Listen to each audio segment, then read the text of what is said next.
Hello বন্ধুরা, আজ আমরা তৈরি করব একদম স্পেশাল পোলাও। এমন কিছুই নয় যে পুরো রান্নাঘর উঠিয়ে ফেলতে হবে। খুবই সামান্য কিছু উপকরণ দিয়ে তৈরি করা যাবে আমার মতন এই গরিবের পোলাও। প্রথমে আমাদের প্রয়োজন খুবই কম উপকরণ।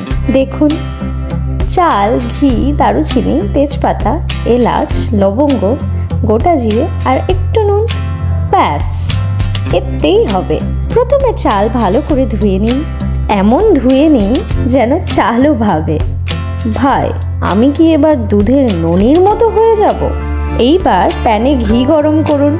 মনে রাখবেন, ঘি যেন প্যানের সাথে মিশে যেতে চায়, তাই অতিরিক্ত ঘি দেবেন না। ঘি গরম হলেই দারুচিনি, এলাচ, লবঙ্গ আর গোটা জিরে দিয়ে দিন। এই মশলাগুলোকে একটু নাচান, যেন মনে হয় ওরা কোনো নাচের প্রতিযোগিতায় অংশ নিচ্ছে। এখন ধোয়া চাল দিয়ে একটু ভাজুন। চাল যেন ভাজতে ভাজতে বলে, ভাই আর কত ভাজবে, আমি তো আর হিরোইন হতে আসিনি।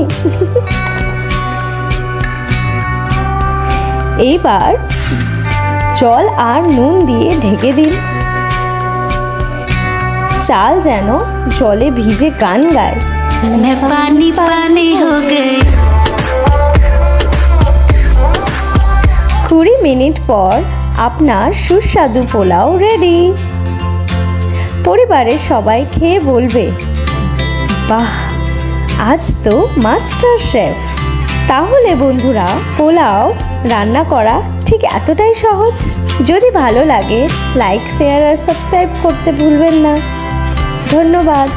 আবার দেখা হবে পরের ভিডিওতে।